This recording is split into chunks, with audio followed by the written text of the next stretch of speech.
दोपहर के बाद में तोड़ी गई बेलपत्र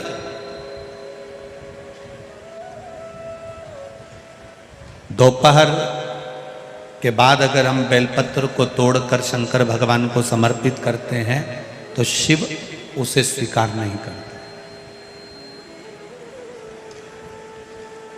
फूल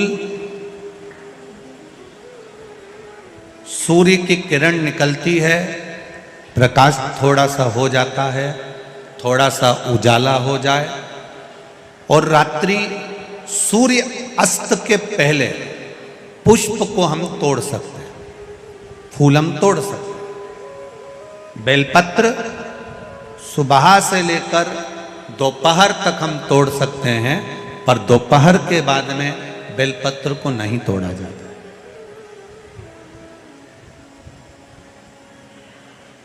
चतुर्थी, अष्टमी, नवमी, द्वादशी, चतुर्दशी, अमावस्या, पूर्णिमा, संक्रांति, ये ऐसे पर्व हैं जिस दिन बेलपत्र को नहीं तोड़ा जाता।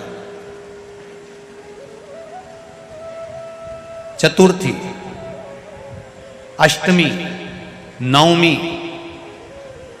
द्वादशी, चतुर्दशी, अमावस्या, पूर्णिमा, संक्रांति, ये वो पर्व है जिस पर बेलपत्र को नहीं तोड़ा जाता। पुरानी बेलपत्र 1 महीने पुरानी भी रखी है। पुरानी बेलपत्र मंदिर के बाहर भी अगर निर्माल्य में उतरी हुई बेलपत्र किसी डलिया में पड़ी है, बहुत सारी बेलपत्र अगर किसी ने ले जाकर निर्माल्य को कहीं ले जाकर पटक भी दिया है मंदिर के कोने में, वहां से बेलपत्र उठा लो, उसको धो लो, साफ कर लो, वापिस ले जाकर महादेव को चढ़ा दो, वो स्वीकार कर लो।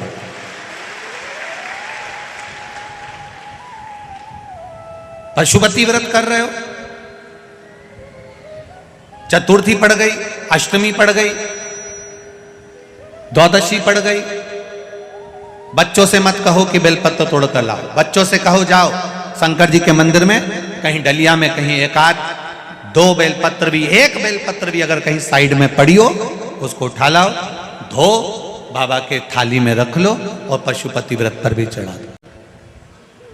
दोपहर के बाद में पूजन करने जा रहे हो, बेलपत्र दोपहर के बाद ना तोड़वाइए। फूल सुबह प्रकाश होने से लेकर रात्रि को, शाम को जब सूर्य अस्त हो उसके पहले फूल आप तोड़ लो, मना नहीं है, दिन भर का समय आपके पास है, पर रात्रि में फूल नहीं तोड़ा जाता। शंकर भगवान पर समर्पित कोई प्रसाद शिव जी को चढ़ाया गया, कोई प्रसाद रात भर नहीं रखना चाहिए। आप लोग तो संकट सोमवार अगर किसी ने करे हों, किसी ने करे संकट सोमवार या 16 सोमवार, हाथ उठाओ, किस किस ने करे हैं, पहले करें आप लोगों ने, रखो। जो लोग 16 सोमवार करे हुए होते हैं, संकट सोमवार करे हुए होते हैं, उनको मालूम होता है, उनके स्मरण में रहता है कि संकट सोमवार का जो प्रसाद होता है उसको रात भर नहीं रखते। उसका कारण स्कंद पुराण में भी कहा गया, उसका कारण शिव महापुराण में भी वर्णन किया गया।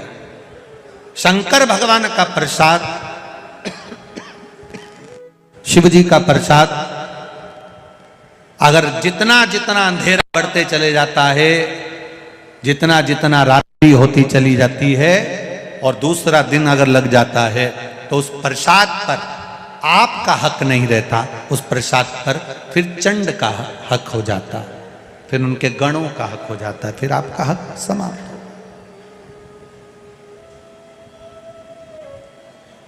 तीसरी बात का स्मरण करिएगा, एक तो बेलपत्र दोपहर के बाद न तोड़िए, दूसरा पुष्प रात में ना तोड़िए, तीसरा चतुर्थी, अष्टमी, नवमी, द्वादशी, अमावस्या, पूर्णिमा, चतुर्दशी, संक्रांति, इस पर बेलपत्र ना तोड़िए। मंदिर की चढ़ी हुई, कहीं रखी हुई, कहीं अगर निर्माल्य में भी कहीं ले जाकर पड़ी है, वो भी समर्पित कर सकते हो। बेल